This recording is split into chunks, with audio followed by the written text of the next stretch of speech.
स्वागत है आप सभी का एक न्यू वीडियो पर। देखिए, अगर आप भी एमपी बोर्ड एग्जामिनेशन के रिजल्ट का वेट कर रहे हो तो मैंने आपको बताया ही था कि अभी आप सभी की बोर्ड एग्जामिनेशन की कॉपीज चेक की जा रही हैं। एंड ये बात तो आप भी समझ रहे हो कि जितनी तेजी से कॉपी चेकिंग का काम खत्म होगा उतनी तेजी से आपका रिजल्ट प्रोसेस किया जाएगा, वेबसाइट पर अपडेट किया जाएगा, देन आप चेक कर पाओगे। एंड अभी तक की कंडीशन देखें तो कॉपी चेकिंग का काम काफी बढ़िया से हो रहा है, काफी अच्छी स्पीड से हो रहा है, कहीं कोई परेशानी सामने नहीं आ रही है। एंड अभी तक 50% कॉपीज चेक हो भी चुकी हैं। एंड इसके प्रीवियस वीडियो में मैंने आपको बताया था कि इस बार आपको बोनस मार्क्स देने का भी हो रहा है, किन सब्जेक्ट में हो रहा है, कितना हो रहा है, वो आप वीडियो चेक कर सकते हैं डिस्क्रिप्शन से। अब देखिए, यहाँ पर अभी तक तो कोई परेशानी नहीं आई है, पर बिना किसी परेशानी के एमपी बोर्ड के कोई काम हो जाए ऐसा तो हो नहीं सकता है। एंड यहाँ पर कॉपी चेकिंग में भी एक काफ़ी बड़ी दिक्कत सामने आ गई है, जिसकी वजह से आपका जो रिज़ल्ट है वो और भी ज़्यादा देर से आ सकता है, यानी कि देरी हो सकती है आपके रिज़ल्ट में।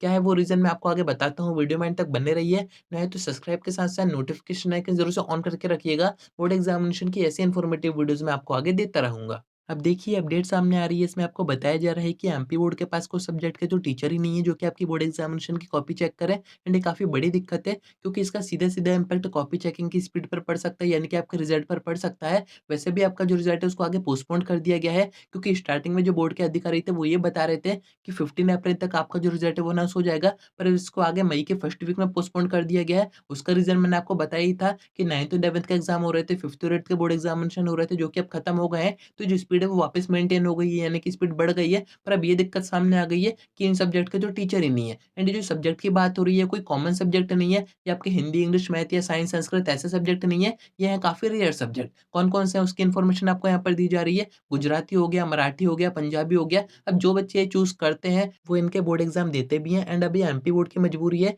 कि उनको इन बच्चों का रिजल्ट भी साथ में अनाउंस करना है। ऐसा तो है नहीं कि फर्स्ट कॉमर्स स्ट्रीम के बैकग्राउंड के बच्चों का रिजल्ट अनाउंस कर दिया जाए, उसके बाद साइंस का कर दिया जाए, फिर बाकी जो बच्चे बच रहे हैं जिनकी कॉपी चेक नहीं हुई, उनका जो रिजल्ट है वो बाद में अनाउंस कर दिया जाए। आपका जो रिजल्ट है वो साथ में अनाउंस किया जाएगा। एंड अगर इन बच्चों की कॉपी रुक गई, यानी कि जिन बच्चों ने ये सब्जेक्ट चूज़ कर रखे हैं गुजराती, मराठी, पंजाबी, इनकी अगर कॉपी चेक नहीं हुई तो आपका जो रिजल्ट है वो भी अटक सकता है। उसका रीज़न मैं आपको आगे बताऊँगा, पर अभी मेन दिक्कत ये आ रही है कि इन रेयर सब्जेक्ट की कॉपी का क्या किया जाए, कैसे इनको चेक करवाया जाए। तो यहाँ पर बताया जा रहा है कि इनके जो टीचर होते हैं वो कुछ ही जगह पर होते हैं, जगह का नाम आपको यहाँ पर बताया जा रहा है। अब होगा क्या, ये जो रेयर सब्जेक्ट की कॉपी है इनको उन डिस्ट्रिक्ट में ट्रांसफर किया जाएगा जहाँ पर इनके टीचर होते हैं। डिस्ट्रिक्ट का नाम आपको यहाँ पर बताया जा रहा है। एंड यहाँ पर एक्सपेक्टेड टाइम ऐसा माना जा रहा है कि जो मार्च है उसमें कोशिश कर रहे हैं कि जो रेयर सब्जेक्ट की कॉपी ये भी चेक हो जाए, क्योंकि इसके टीचर वाक़ई बहुत कम होते हैं। आप खुद ही सोचिए कि आप में से कितने बच्चों का गुजराती होगा, मराठी होगा, पंजाबी होगा। अगर आपका किसी का है तो कमेंट करके ज़रूर से बताइएगा। 1-2 कमेंट आएँगे, आप खुद ही देख सकते हैं कि कितने कम बच्चों का होता है। पर अगर 1 बच्चे ने भी एग्ज़ाम दिया है, 2 बच्चे ने भी एग्ज़ाम दिया है,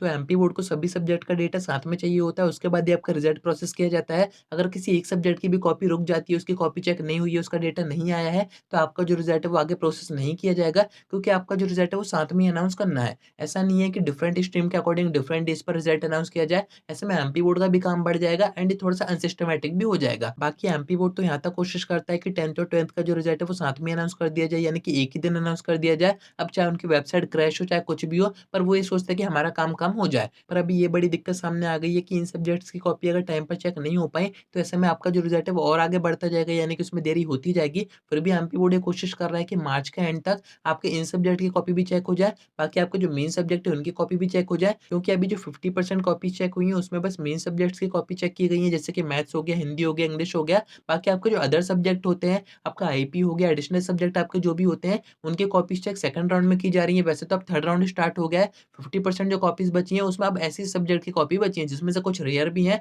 अब एमपी बोर्ड ने बाकी डिस्ट्रिक्ट में भेजा तो है, अब वो कब तक चेक होके आती हैं उसकी इन्फॉर्मेशन मैं आपको आगे दूँगा।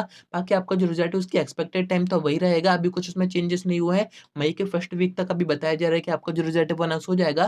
बाकी इसमें अगर और चेंजेस आते हैं या फिर ये चेंजेस कम होते हैं, यानी कि प्रीपोन्ड होता है, आपका रिज़ल्ट अप्रैल में आता है, तो उसकी इन्फॉर्मेशन मैं आपको आगे दूँगा। बाकी ये एमपी बोर्ड की मजबूरी है, अगर उन्होंने ये रेयर सब्जेक्ट प्रोवाइड करे हैं, तो कॉपी चेक भी उनको ही करवानी पड़ेगी। बाकी अगर आप में से किसी का है तो कमेंट करके ज़रूर से बताइएगा, बाकी चीज़ें अपन आगे देखेंगे। आज की वीडियो में इतना ही। कोई डाउट आता है कमेंट करके पूछ सकते हैं या फिर आप मुझसे इंस्टा पर डीएम करके बात भी कर सकते हैं।